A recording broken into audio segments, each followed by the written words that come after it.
Deadpool and Wolverine have set a new record. In just the first 4 days of its American release, the film outpaced all previous entries in the X-Men franchise in box office earnings.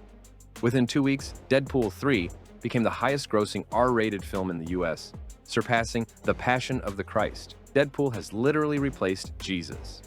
The global earnings of the third installment about the talkative mercenary reached $824 million in just 2 weeks, meaning the chatty jokester is soon set to surpass the tortured Joker as the highest-grossing R-rated film of all time.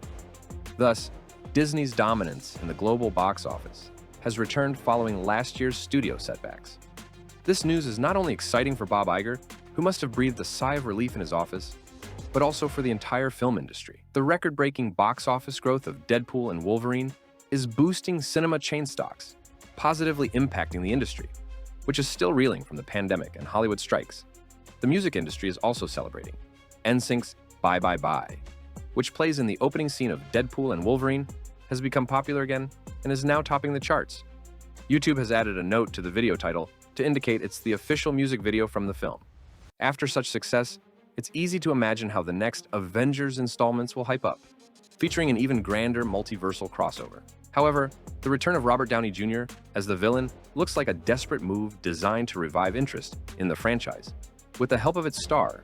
But I'm glad Marvel took this unprecedented and historic step. Never before has a leading actor in an epic saga returned in a completely different role. After Captain Marvel 2, I seem to have embraced this idea and am excited about Marvel's wild experiments. The move of bringing Robert Downey Jr. back as Dr. Doom is not only very cool and unexpected, but also symbolic.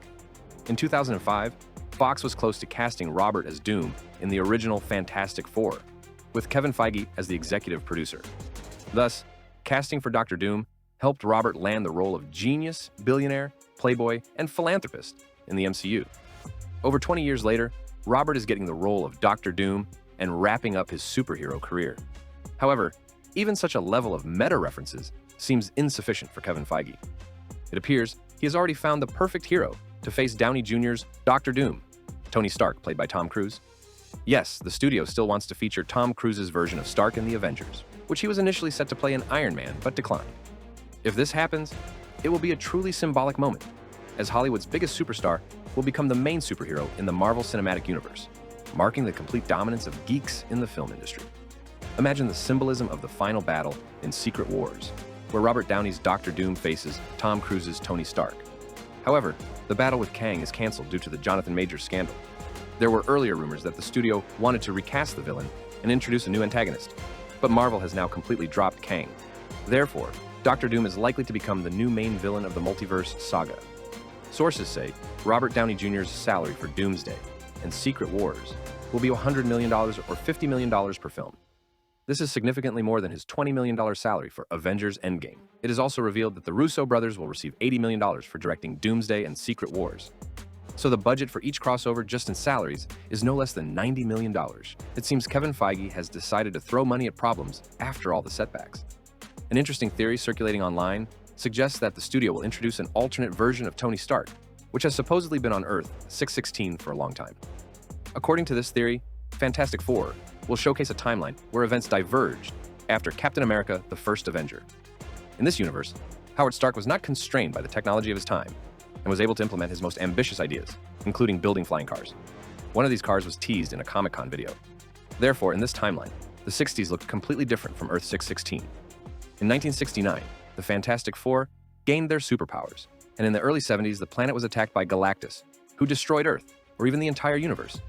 Howard Stark used all his knowledge to send his son to an alternate universe, much like Superman. Young Tony landed in Latveria and was given the name Victor Von Doom by his adoptive parents, thus mirroring the comic book villain's backstory.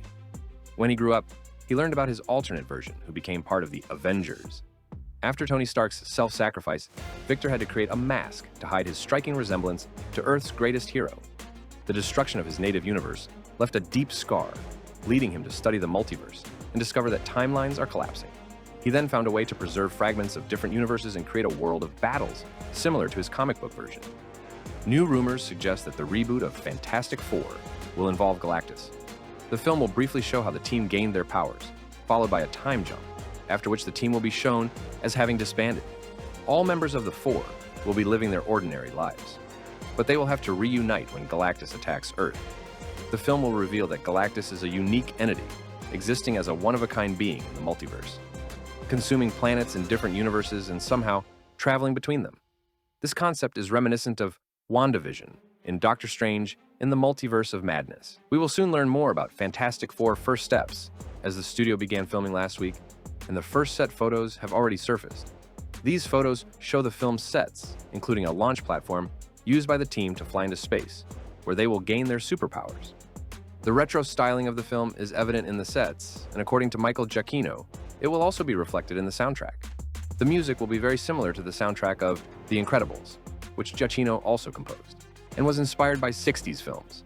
So it's not surprising that he plans to create something similar for Fantastic Four. The upcoming D23 Expo, which will take place from August 9 to 11, may reveal new details about Fantastic Four. However, the studio will likely focus on announcements related to Marvel's television universe.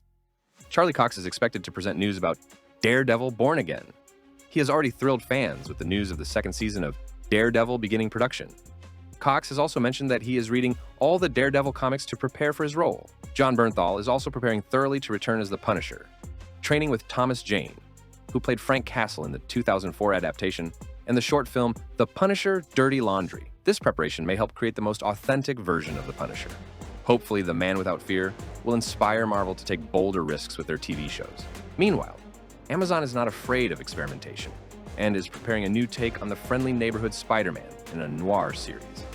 According to new details, the creators will be reimagining the character of Sandman. Flint Marko in the series will be a hired thug working for Yuri Watanabe, a singer from a New York club. He will suffer from dissociative identity disorder, with one of his personalities being Sandman, each with its own memories. This reimagining of the villain promises to be intriguing, much like James Gunn, who has journeyed from being an unknown director of low-budget trash films to head of a major studio. In recent months, James Gunn has been busy filming the Superman reboot, which is set to launch the new DCU. Last week, he officially announced the end of filming and shared behind-the-scenes photos.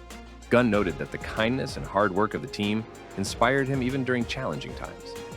Now, we await the studio's reveal of the new Man of Steel suit. Judging by the set photos, the suit will be close to the classic red and blue attire of Kal-El with red trunks. Zack Snyder supported Gunn's vision, and many are eager to see how this suit will work within the storytelling context. Looking forward to more details.